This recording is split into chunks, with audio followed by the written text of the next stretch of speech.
Welcome to Jones Gap State Park.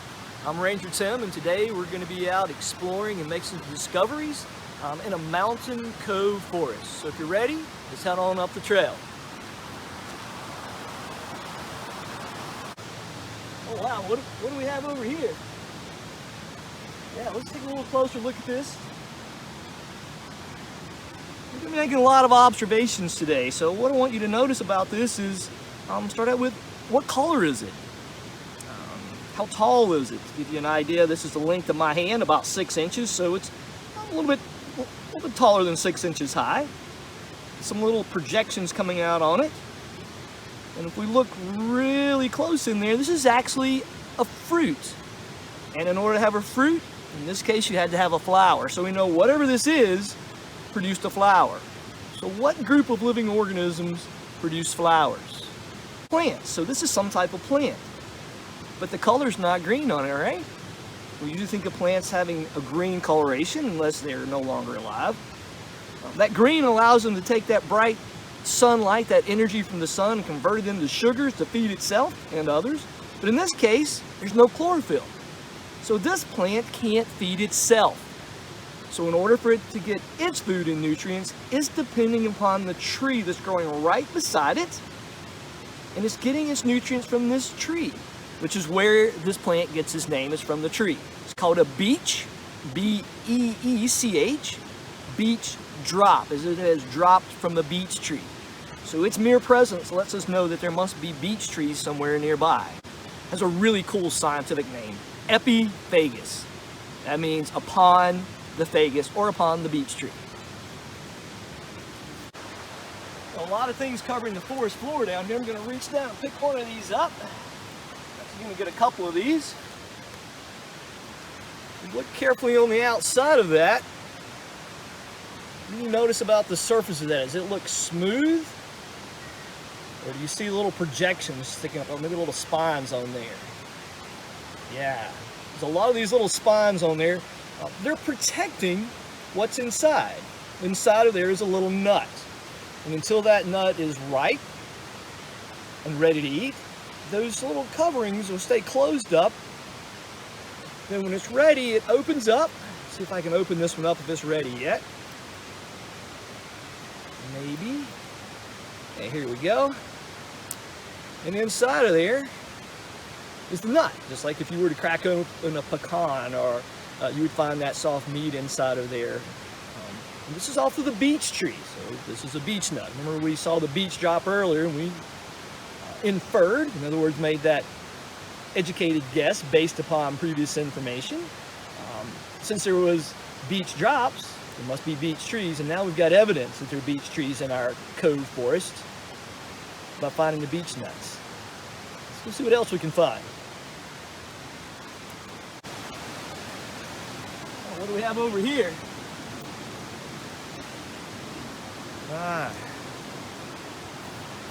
Some of you may recognize this. This is a seed pod off of a magnolia tree.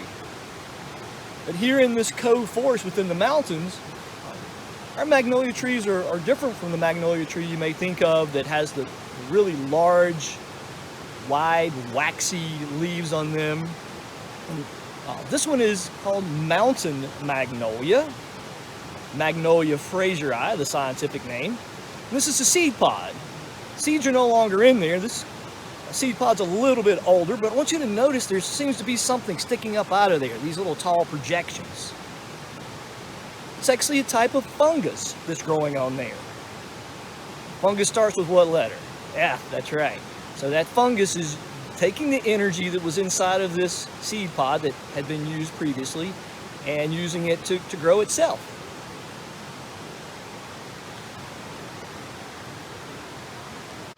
Oh wow, look what we got growing over here.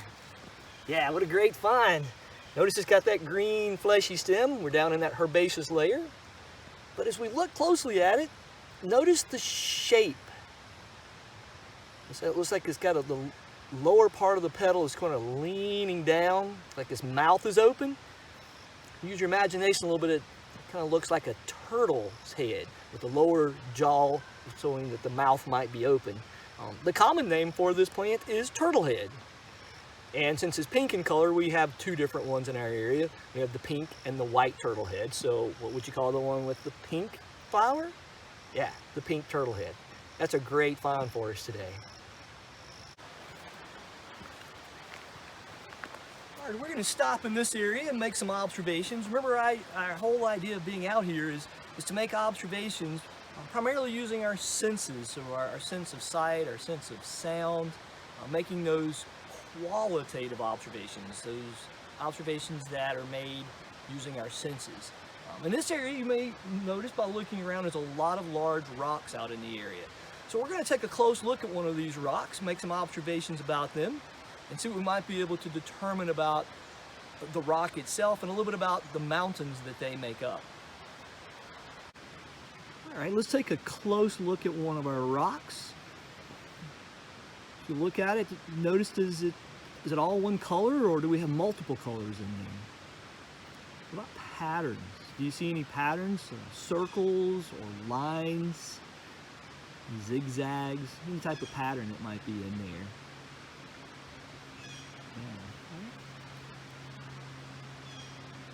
Yeah, how many of you notice as you look at the rock, make observations of it, that it's more than one color? I'm seeing colors of red, reddish sort of brick red, black coloration, white coloration in there. May be able to pick up a little bit of a glitter in the background, just a little bit of that. You might pick that up depending on the lighting. It's got a little glitter to it. And as we move back out from it just a little bit, you may note that these colors are actually starting to form a little bit of a pattern as well. You may note that as I come in with my finger, notice through here you've got, looks like lines coming down through there. Those colors and patterns can tell us a lot about these rocks. The dominant rock that makes up the mountains within the Blue Ridge of South Carolina is a type of rock known as granitic gneiss.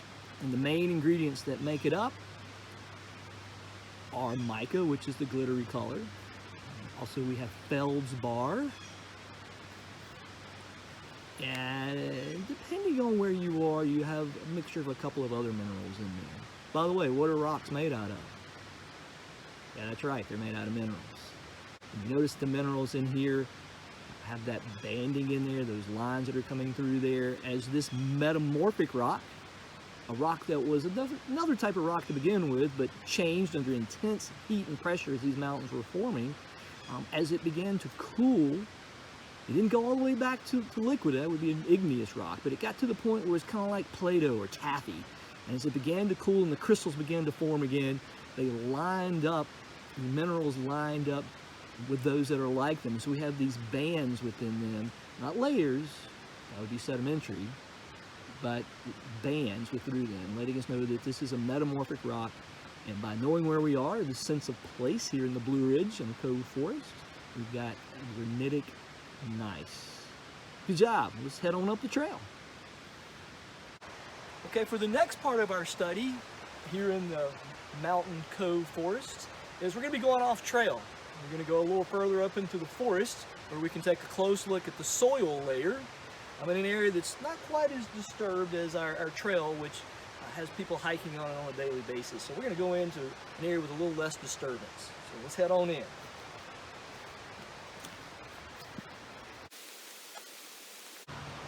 All right, look what we found here. Yeah, we've got one of our vertebrates, one of our snakes. 19 different types of snakes have been found here in the mountain bridge. And this one is usually near the water. It's usually considered a water snake. It's known as a northern water snake. And feeds primarily on fish, so it's just kind of up here in the forest area, maybe warming up a little bit, but it's going to go back down to the river to do its feeding. Unfortunately, a lot of times people mistake this for being a copperhead because of the patterns that are on there. But you'll notice on there that these patches or spots that are on there are kind of uneven. They're sort of broken and like the steps of a ladder. They're not directly across from one another. Whereas on the copperhead, it would be a continuous patch or band that goes from the middle and then widens out down toward the side. So letting you know that That's a copperhead versus this one, which is our northern water snake.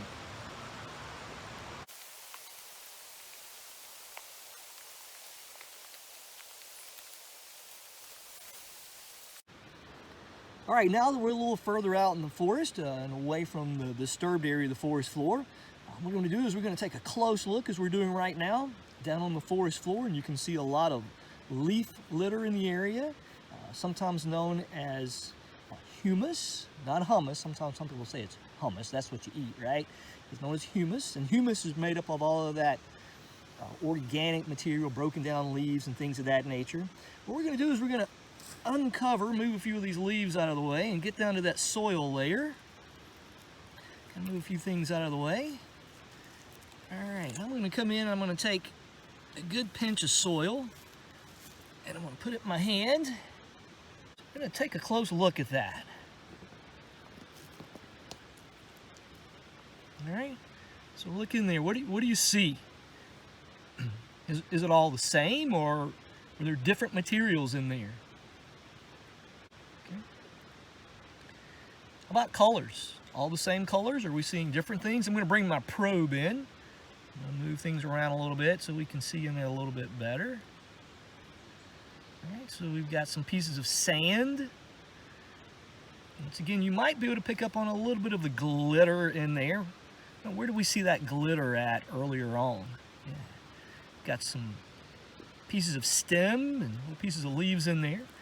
So our soil sample is made up of both abiotic, in other words, non-living, A being non, biotic being living, abiotic material like minerals, sand, small pieces of rock. Where do you think that might have came from?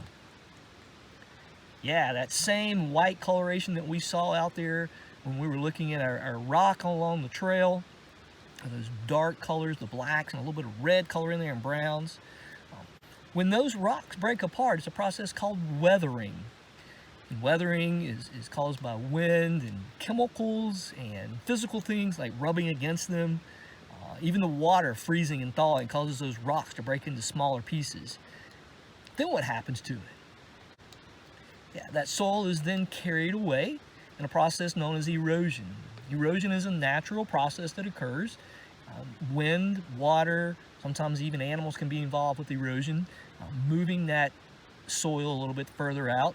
And in the case of getting in the river, it actually carries it on down the stream and deposits it further down. So we have our inorganic, or our, should I say, our abiotic component in there. But we also have the leaf litter in there. And we have the broken down pieces of leaves and stems and sticks.